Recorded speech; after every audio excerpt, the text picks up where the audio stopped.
Good day to you. Please introduce yourself. Good day, sir. I am Rachel May Mateo, 29 years old, single. I have one child, 6 years old, daughter. I live at Purok 4, Masaya Sur, San Agustin, Isabela. I have two brothers. I am the youngest in the family. I am a college graduate, Bachelor of Secondary Education, major in English. Okay. Can you tell me your work experience? I work at Singapore for 11 months, sir. I take care of Ama and Akong and their daughter. My main duties are cooking, cleaning, marketing, washing clothes, and ironing. And my main responsibility is to assist Akong and give him medicine, sir. Okay. In your previous employer, how would you take care of the children, especially when sick? I am securing the safety of the child, sir, and check the temperature of especially when the children is sick. And if the case is worse, sir, I will call the employer. Okay. How would you describe yourself? I am hardworking, honest, and responsible.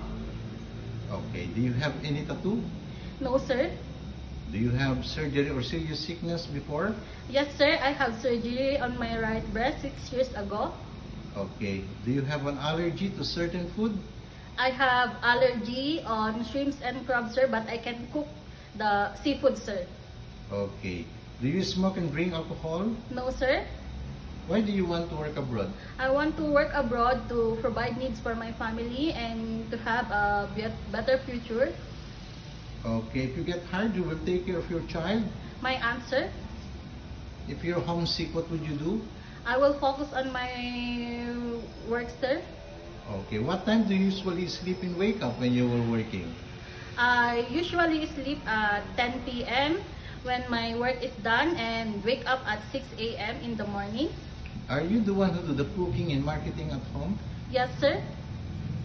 Sometimes kids are super active and they tend to be out of control. How would you control your temper? I stay calm, sir. Do you accept no day off but to be paid instead by your employer? Yes, sir.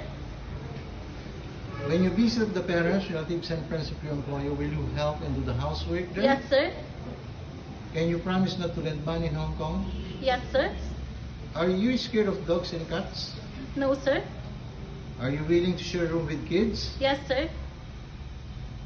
Do you promise not to use cell phone during working hours? Yes, sir. Do you promise to finish your contract? Yes, sir. Can you cook Chinese food? I can cook, but I can cook.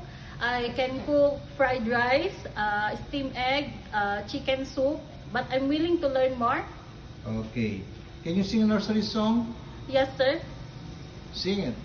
Baba, black sheep, have you any wool? Yes, sir. Yes, sir. 3 bags full.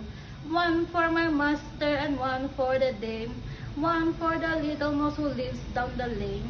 Okay. What is your message to your future employer? Good day, sir. If you choose me as your helper, I promise to be hardworking, responsible, and honest, and I will do all my best to serve your family well. Okay.